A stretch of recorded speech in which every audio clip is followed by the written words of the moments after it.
কিষাণ ফিন একাডেমিলৈ আৰু এটা নতুন ভিডিঅ'লৈকে স্বাগতম। আজি আমি এনালাইচিছ কৰিম অহাকালি মানে 26 মাৰ্চৰ কাৰণে। যোৱাকালি আমি আমাৰ অসমীয়া চেনেলত ভিডিঅ' দিয়া নহ'ল কিবা এটা কাৰণত, কিন্তু হিন্দী চেনেলত আমি এনালাইচিছটো দি দিছিলোঁ। যিসকলে এনালাইচিছ হিন্দী চেনেলত চাইছে তেওঁলোকে গম পায়।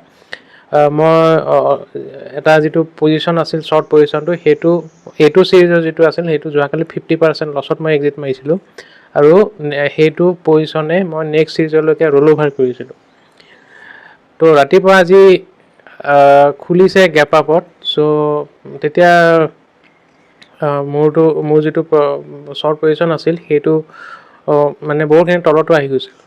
কিন্তু ইহঁতে যে গুগলি যে খেলিছে ৰাতিপুৱাৰ পৰাই আজি গুগলি মাৰা ষ্টাৰ্ট কৰিছে। চ'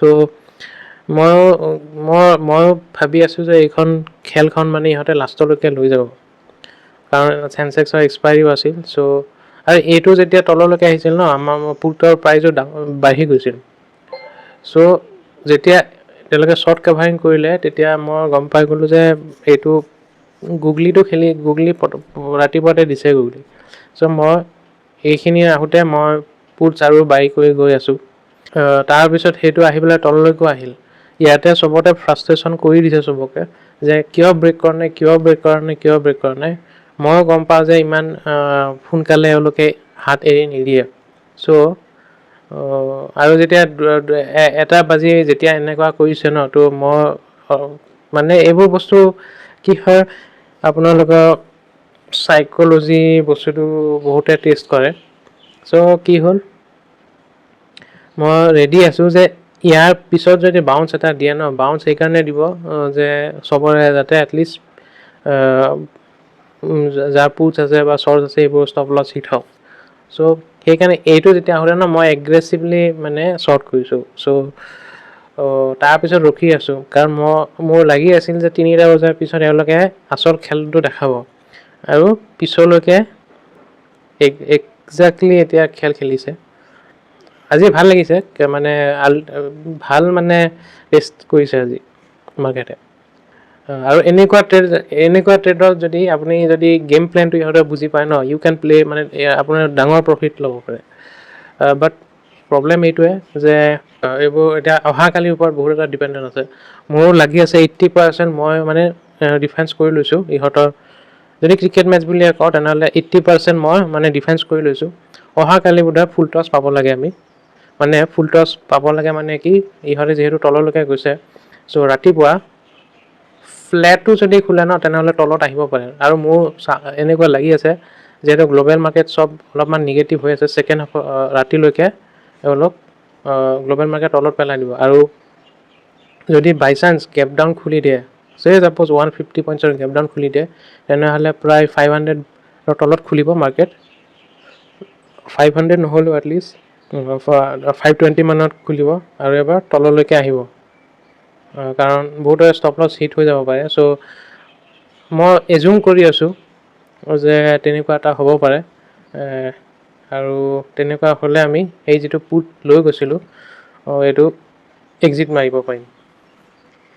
মই 3.5 লাখ লছ লৈছোঁ আগৰ যিটো চিৰিজ আছিল, কিন্তু সেইটো ৱৰ্থ আছিল। এইটো এক্সিট মাৰি পেলাই মই এইটো চিৰিজৰ, কাৰণ মই জানো অহাকালিলৈকে ইমানখিনি তললৈকে নাহে, আৰু নহ'লে প্ৰিমিয়ামো ডিকে হৈ যাব। গতিকে মই নেক্সট চিৰিজলৈকে সেইটো ৰোল অভাৰ কৰিছোঁ। চ' সেইটো এতিয়া নেক্সট হ'ল আপোনাৰ যেনেকুৱা মাৰ্কেট দেখা পাই আছোঁ, গেপ ডাউন খোলা চান্স বহুতেই বেছি। কোটেক বেংক যিটো আছে ন, কোটেক বেংকত অলপমান আজি প্ৰফিট বুকিং আহিছে।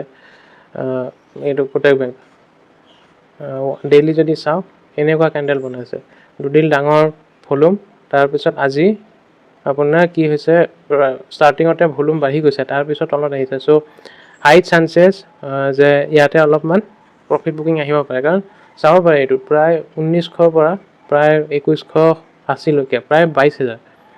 চ' 10%, 20% অলৰেডি এই প্ৰফিট 25%ৰ ৰেলী।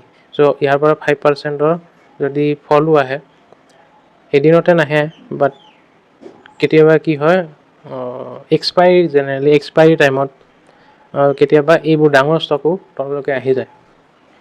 চ' হ'ব পাৰে কালি এই ষ্টকটোৱে ডাঙৰ মানে ব্ৰেকডাউন দিব পাৰে। আৰু আজি বেংক নিফটি ইমান গোটেই মাৰ্কেটখন বচাই আছিল এটা ষ্টকে, সেইটো হৈছে HDFC বেংক। আজি বচাই আছিল বাছ HDFC বেংকে। ৰাতিপুৱা খুলিছে কিমানত? আপোনাৰ 2.5% ওপৰত। মই ইয়াতো চাব পাৰে ভলিউম বহুতে ওপৰত আছে। চ' কিনিছে হয়, বাট এগেইন কি হয় তললৈকে আহি গৈছে লাষ্টত।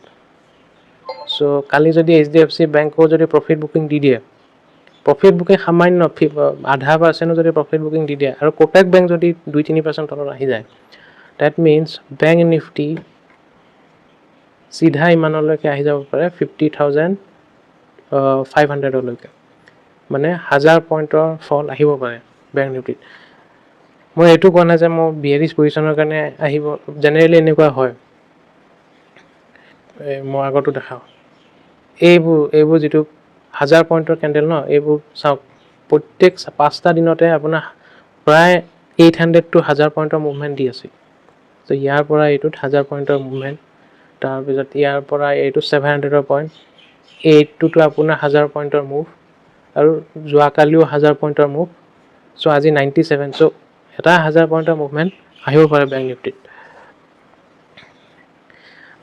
বাকী মিড কেপত অলৰেডি প্ৰফিট বুকিং ষ্টাৰ্ট হৈ গৈছে, আৰু মিড কেপৰ পৰা অলপমান সাৱধান এতিয়া, কাৰণ মিড কেপত যিটো ৰিকভাৰী আছিল ন, একদম টেপিড ৰিকভাৰী। চ' বেছি তলত নপৰে মিড কেপ, বাট কি হ'ব, ফ্ৰাষ্ট্ৰেশ্যন বেছি কৰিব এতিয়া। আৰু বেংক নিফটিয়ে মুড মহল বেয়া কৰিব পাৰে নিফটিৰ। চ' বি এলাৰ্ট। এইখিনিয়ে। আজি মই বাকীখিনি নেদেখাওঁ। যদি অৰ্ডাৰ্ছ চাই, অৰ্ডাৰ্ছত এনেকুৱাই পজিশ্যন আছে। CDSLত মই শ্বৰ্টো গৈছিলোঁ, আজি লঙো গৈছোঁ। চ' ইটছ এ কণ্টিনিউৱাছ মানে ট্ৰেড চলি আছে CDSLত, because it's a trading stock হয়। চ' এইবোৰ ট্ৰেডিং ষ্টক তেতিয়া মোৰ কাৰণে ফেভাৰেবল হয়। কোটাক বেংকত অলপমান মই গেইন আছে, বাট ট্ৰেণ্ডত লং আছিল। চ' সেইটোত আজি ভাল ৰিকভাৰীও লৈছে। চ' নিফটি এইটো পজিশ্যন চলি আছে এতিয়ালৈকে। চ' হোপফুলি নিফটিত মোৰ এটা 200 পইণ্ট বা 300 পইণ্টৰ এটা মুভমেণ্ট অহা পচিবিলিটি এটা আছে, অহাকালি নহ'লে পৰহি। Thank U.